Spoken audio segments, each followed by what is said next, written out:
بسم اللہ الرحمن الرحیم۔ تمام تعریفیں اس رب کے لیے جس کے قبضہ قدرت میں ہماری جان ہے۔ نہج البلاغہ خطبہ نمبر 110۔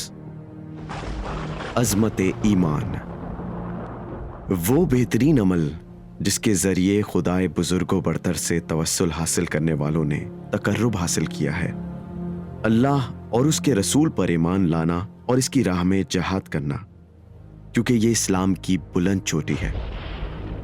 اور کلمہ توحید جو فطرت ہے، اور نماز کی پابندی کیونکہ یہی دین ہے، اور زکوٰۃ ادا کرنا کیونکہ وہ فرض اور واجب ہے، اور ماہ رمضان کے روزے کیونکہ وہ عذاب کے سپر ہیں، اور خانہ کعبہ کا حج و عمرہ کیونکہ وہ فکر و فاقہ کو دور کرتے ہیں اور گناہوں کو دھو دیتے ہیں، اور عزیزوں سے حسن سلوک کیونکہ وہ مال کی زیادتی اور عمر کی درازی کا ذریعہ ہے، اور مخفی طور پر خیرات کیونکہ وہ گناہوں کا کفارہ ہے، اور اعلانیہ خیرات کیونکہ وہ بری موت سے بچاتا ہے، اور لوگوں پر احسانات کیونکہ وہ رسوائی کے موقعوں پر محافظ عزت ہے۔ اللہ ہی کے ذکر میں مشغول رہو، اس لیے کہ یہ بہترین ذکر ہے، اور اس چیز جنت کے طلبگار بن جاؤ، اس لیے کہ اس کا وعدہ سب سے زیادہ سچا ہے، اور اپنے نبی کی ہدایت پر چلو کیونکہ وہ بہترین ہدایت ہے، اور ان کے طریقے کو اپنا طریقہ بنا لو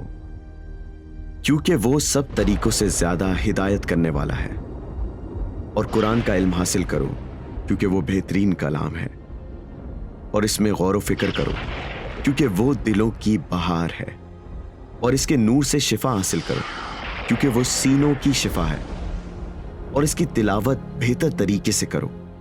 کیونکہ اس کے واقعات سب واقعات سے زیادہ مفید ہیں۔ جو عالم اپنے علم کے خلاف عمل کرتا ہے وہ سرگردان جاہل کی مانند ہے، جو اپنی جہالت کی نیند سے ہوشیار نہیں ہوتا، بلکہ اس پر جاہل کی بنسبت اللہ کی حجت زیادہ ہے، اور لازمی طور پر حسرت و ندامت ہوگی، اور وہ اللہ کے نزدیک زیادہ ملامت کے قابل ہے۔ اللہم صلی علی محمد و آل محمد۔